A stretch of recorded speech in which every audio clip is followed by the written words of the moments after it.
മഹാഭാരതം. ഒരു വശത്ത് ധർമ്മവും മറുവശത്ത് അധർമ്മവും തമ്മിലുള്ള പോരാട്ടം. ഈ പോരാട്ടത്തിൽ തങ്ങളുടെ ശക്തിയിലും പ്രതാപത്തിലും അഹങ്കരിച്ചിരുന്ന നിരവധി കഥാപാത്രങ്ങളെ കാണുവാൻ കഴിയും. അപാരമായ ശക്തിയും കഴിവുകളും ഉണ്ടായിരുന്ന നിരവധി കഥാപാത്രങ്ങൾ അവരുടെ അഹങ്കാരത്തിന്റെ ഫലമായി ഒടുവിൽ നശിക്കുന്നു. ഇത്തരത്തിൽ അതീവ ശക്തനും എന്നാൽ സ്വന്തം ശക്തിയിൽ അതിയായി അഹങ്കരിച്ചിരുന്നതുമായ ഒരു കഥാപാത്രമായിരുന്നു കീചകൻ. കീചകൻ ആരായിരുന്നു? അവൻ എത്രത്തോളം ശക്തനായിരുന്നു? കായിക ബലത്തിൽ അതികേമനായ മഹാഭാരതത്തിലെ ശക്തനായ കീചകന്റെ കഥ. ഏവർക്കും ഇതിഹാസ എപ്പിക്കിലേക്ക് ഒരിക്കൽ കൂടി സ്വാഗതം.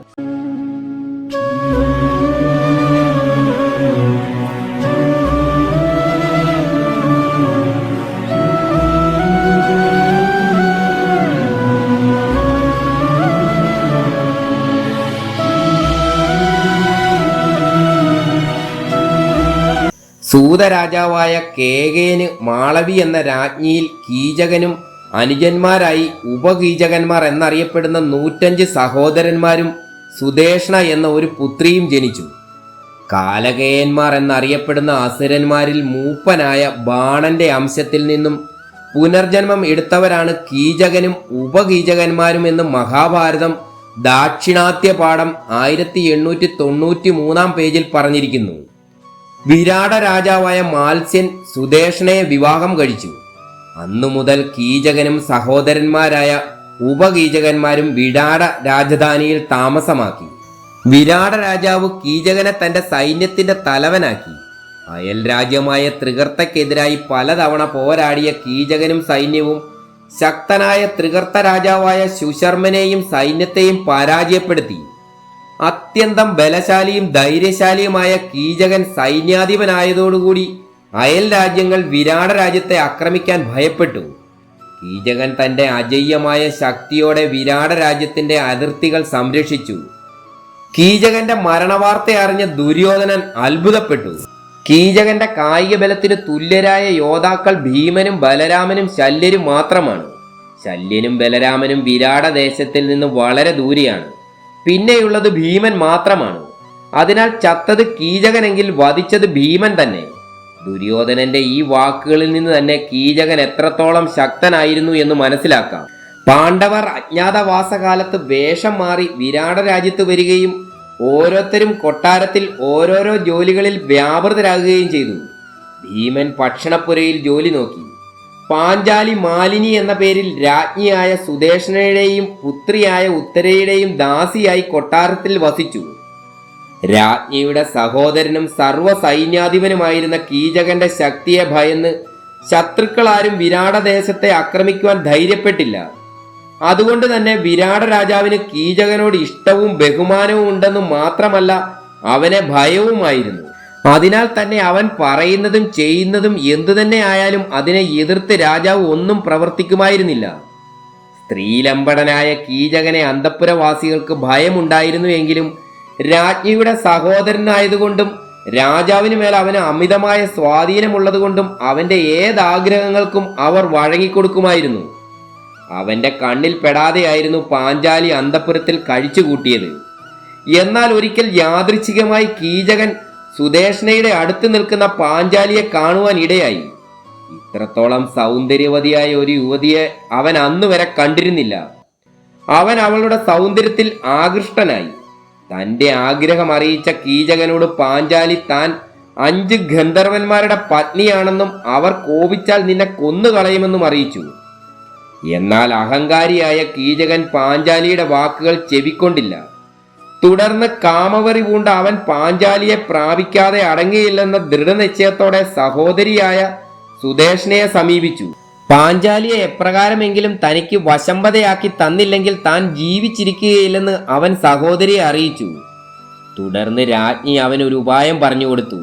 അടുത്ത വാവു ദിവസം നീ മദ്യം തയ്യാറാക്കി വെക്കുക.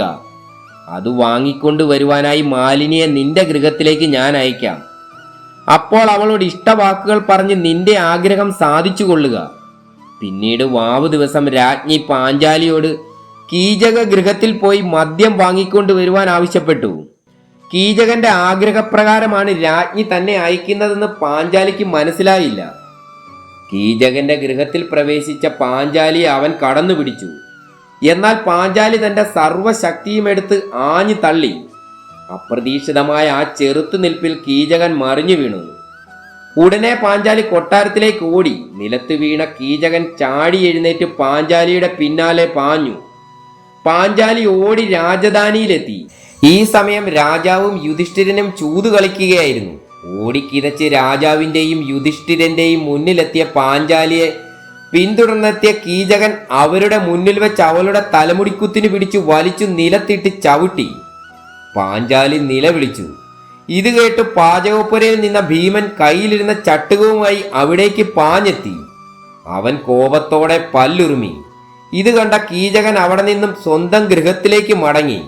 തങ്ങളുടെ രഹസ്യം പുറത്താകുമെന്ന് ഭയന്ന യുധിഷ്ഠിരൻ ഒന്നും മിണ്ടാതെ നിന്നു. പാഞ്ചാലി കീചകന്റെ അനീതിയെപ്പറ്റി രാജാവിനോട് പരാതി പറഞ്ഞുവെങ്കിലും കീചകനെ ഭയന്ന് രാജാവ് അത് ചെവിക്കൊണ്ടില്ല. എന്നാൽ യുധിഷ്ഠിരൻ ഇത് കണ്ട് കോപവും ദുഃഖവും തോന്നി.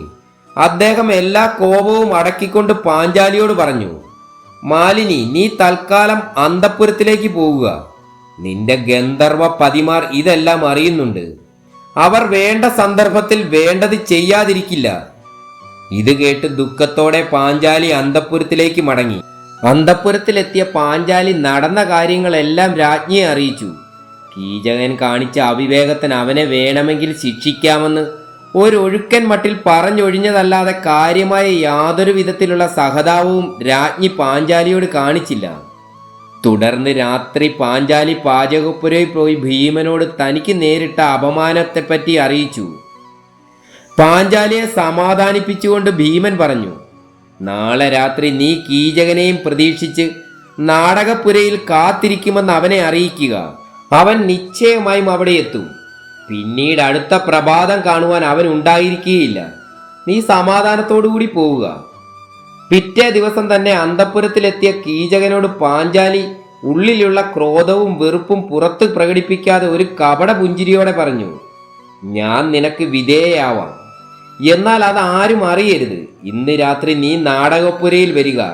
ഞാൻ അവിടെ നിന്നെ കാത്തിരിക്കും.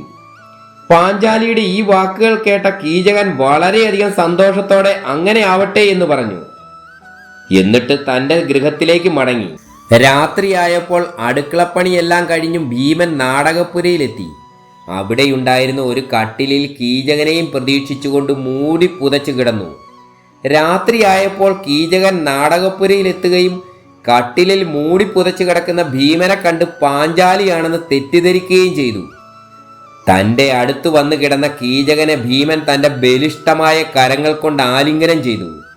ഭീമന്റെ ശക്തമായ കരങ്ങൾ കീചകനെ ചുറ്റി വരിഞ്ഞു. കീചകന് ശ്വാസം മുട്ടുന്നത് പോലെ തോന്നി. തന്നെ കെട്ടിപ്പിടിച്ചിരിക്കുന്നത് മാലിനി അല്ലെന്ന് അവന് മനസ്സിലായി. അവൻ സർവശക്തിയും ഉപയോഗിച്ച് ഭീമന്റെ പിടിയിൽ നിന്നും കുതറി എഴുന്നേറ്റു. അപ്പോഴേക്കും ഭീമൻ കട്ടിൽ നിന്നും എഴുന്നേറ്റ് കഴിഞ്ഞിരുന്നു. തന്നെ പിടിച്ചവൻ ആരായാലും അവനെ വക വരുത്തണമെന്നുള്ള ദൃഢനിശ്ചയത്തോടെ കീചകൻ ഭീമനെ പിടികൂടി. ഭീമൻ കീചകനെയും കടന്നാക്രമിച്ചു. രണ്ടുപേരും ആ ഇരുട്ടിൽ പരസ്പരം ഏറ്റുമുട്ടി. കീചകൻ അതീവ ശക്തനായിരുന്നു എങ്കിലും ഭീമന്റെ പരാക്രമത്തിന്റെ മുന്നിൽ അവൻ അശക്തനായിരുന്നു. അധിക സമയം അവന് ഭീമന് മുന്നിൽ പിടിച്ചു നിൽക്കുവാൻ കഴിഞ്ഞില്ല. അല്പസമയത്തിനുള്ളിൽ തന്നെ കീചകൻ ക്ഷീണിതനായി. ആ സമയം ഭീമൻ അവനെ പൊക്കിയെടുത്ത് നിലത്തേക്ക് ആഞ്ഞു കുത്തി. അവന്റെ എല്ലുകൾ പലതും ഒടിഞ്ഞ് ശരീരത്തിനകത്തേക്ക് തന്നെ കുത്തിക്കയറി. കീചകൻ അതോടെ യമലോകത്തേക്ക് യാത്രയായി. ഭീമനും കീചകനുമായുള്ള പോരാട്ടം പാഞ്ചാലി മറഞ്ഞിരുന്ന് കാണുന്നുണ്ടായിരുന്നു. കീചകൻ മരിച്ചത് കണ്ട് അവൾ അതീവ സന്തോഷത്തോടെ അന്തഃപുരത്തിലേക്ക് മടങ്ങി. തുടർന്ന് ഭീമൻ അവിടെ നിന്നും അടുക്കളയിലെത്തി പതിവ് സ്ഥലത്ത് വന്നു കിടന്നു. പ്രഭാതത്തിൽ രാജ്ഞി ശയ്യാഗൃഹത്തിൽ നിന്നും പുറത്തിറങ്ങിയ ഉടനെ കീചകനെ തൻ്റെ പതിമാരായ ഗന്ധർവന്മാർ വധിച്ചുവെന്ന് പാഞ്ചാലി അറിയിച്ചു. പരിഭ്രാന്തയായ രാജ്ഞിയും മറ്റും നാടകശാലയിലേക്ക് ഓടി. അവിടെ കണ്ട കാഴ്ച എല്ലാവരെയും ഞെട്ടിച്ചു. കീചകന്റെ കൈയും കാലും പല കഷ്ണങ്ങളായി ഒടിഞ്ഞിരിക്കുന്നു. ശിരസ് ചതഞ്ഞരഞ്ഞിട്ടുണ്ട്. വായിൽ കൂടിയും മൂക്കിൽ കൂടിയും ഒലിച്ചിറങ്ങിയ രക്തം തളം കെട്ടിക്കിടക്കുന്നു. ആ രംഗം കണ്ട രാജ്ഞി വാവിട്ട് നിലവിളിച്ചു. രാജദൂതന്മാർ ഉടൻ തന്നെ വിവരം രാജാവിനെ അറിയിച്ചു. അദ്ദേഹവും അത്യധികം ദുഃഖിച്ചു. വിവരമറിഞ്ഞ് കീചകന്റെ 105 സഹോദരങ്ങളും സ്ഥലത്തെത്തി. ശവസംസ്കാരത്തിനുള്ള ഒരുക്കങ്ങൾ തുടങ്ങി. സന്ധ്യയോടുകൂടി ശവശരീരം ശ്മശാനത്തിലേക്ക് കൊണ്ടുപോകുവാൻ തയ്യാറായി. ഇതെല്ലാം കണ്ടുകൊണ്ട് നിൽക്കുന്ന പാഞ്ചാലിയെ കണ്ട കീചകന്റെ ബന്ധുക്കൾക്ക് രോക്ഷമടക്കാനായില്ല. ഇവൾ കാരണമാണല്ലോ കീചകൻ മരിച്ചതെന്നോർത്തപ്പോൾ അവർക്ക് അവളോട് ഒടുങ്ങാത്ത പക തോന്നി. അവളെ കൂടി കീചകനൊപ്പം ദഹിപ്പിക്കണമെന്ന് അവർ അഭിപ്രായപ്പെട്ടു. അവരുടെ അഭിപ്രായം എല്ലാവരും അംഗീകരിച്ചു. അവർ രാജാവിന്റെ സമ്മതവും വാങ്ങി. രാജ്ഞിയും അതിനെ അനുകൂലിച്ചു. തുടർന്നവർ പാഞ്ചാലിയെ പിടിച്ച് കീചകന്റെ ശവശരീരത്തോടൊപ്പം വെച്ച് കെട്ടി. അവളുടെ ദീനരോദനം ആരും കാര്യമാക്കി എടുത്തില്ല. കീചകന്റെ സഹോദരന്മാർ ശവമഞ്ചവും പേറി ശ്മശാനത്തിലേക്ക് പുറപ്പെട്ടു. അവർ പോയി കഴിഞ്ഞപ്പോഴാണ് ഭീമൻ ഈ വിവരങ്ങളെല്ലാം അറിയുന്നത്. ഉടനെ അവൻ ശ്മശാനത്തിലേക്ക് പാഞ്ഞു. കീചകന്റെ സഹോദരന്മാർ ശ്മശാനത്തിൽ എത്തുന്നതിന് മുൻപ് തന്നെ ഭീമൻ അവരെ തടഞ്ഞു. ഭീമൻ അവിടെ കണ്ട ഒരു വലിയ മരം പിഴുതെടുത്ത് അവരെ ആക്രമിച്ചു. ആ പോരാട്ടത്തിൽ കീചകന്റെ 105 സഹോദരന്മാരും വധിക്കപ്പെട്ടു.